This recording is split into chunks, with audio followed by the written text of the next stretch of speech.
There were some out there who said, oh, Dak Prescott, Mike McCarthy, the next big game that they win will be the first. Well, how about this? Sunday Night Football, the Cowboys go out and put the bang thing on the Philadelphia Eagles, a 33-13 beatdown, and they are right back, not just in the mix for the NFC East, but for the number one seed in the NFC playoff race. Landon McCool from Locked On Cowboys joins me now.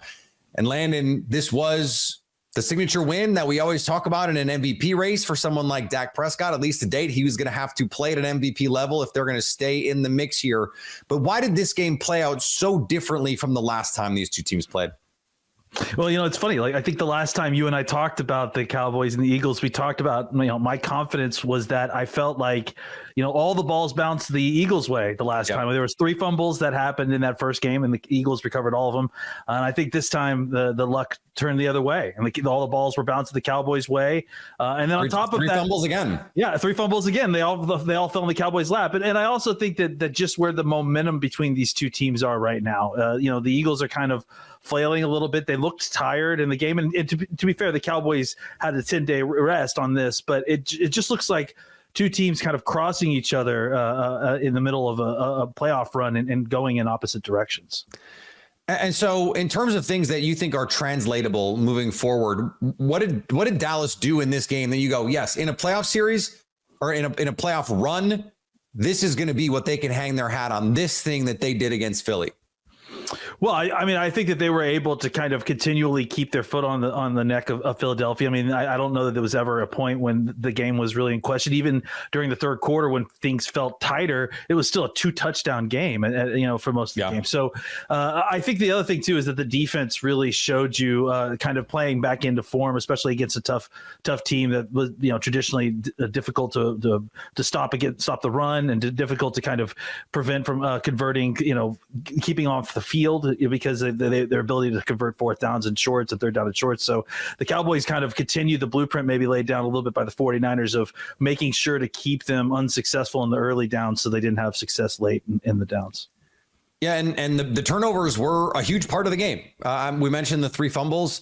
The Eagles still able to average over 6 yards per play in this one, but just not able to sustain anything because the mistakes kept adding up. The Cowboys now, they closed the season at Buffalo, at Miami, home for Detroit, and then at Washington. Okay, like Commanders, but plenty of tough games left on the schedule. It's not like, okay, just beat the Eagles and you're gonna sleepwalk to the NFC East crown here. I mentioned at the top, Dak Prescott. This was a huge win for him. What do you think this does for them moving forward in terms of the confidence that it imbues them with, and the chance for Dak to go grab this MVP race by the scruff of its neck? Well, I think you mentioned it. Confidence is the big thing. And you're right. This is not the end of their work. This is the beginning. The Cowboys could win out all the way and still lose the NFC East crown to the Eagles because of tiebreakers. So they're going to need some help, but they also can help themselves. And look, the Eagles have the easiest schedule for the remaining rest of the season. The Cowboys definitely don't. But I think getting an opportunity to get road wins against teams like Buffalo, Miami, even though it doesn't help you in the conference standings that you really need help to kind of advance and potentially win in NFC East, it does help you get the confidence that you need to go on the road and beat playoff caliber teams in Buffalo and Miami. How does this, if at all, change the way that you view the Cowboys in the NFC hierarchy? Is it still San Francisco definitely number one, and then we'll figure it out? Or do you feel like, hey, why can't Dallas be the number one team in the conference, or somewhere in between?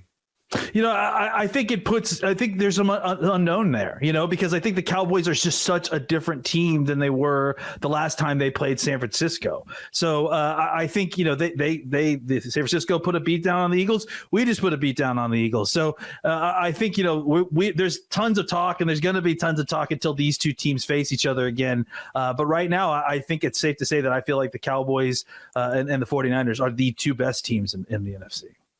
The 90s in fashion are back. The 90s in the NFL are back. Let's do it.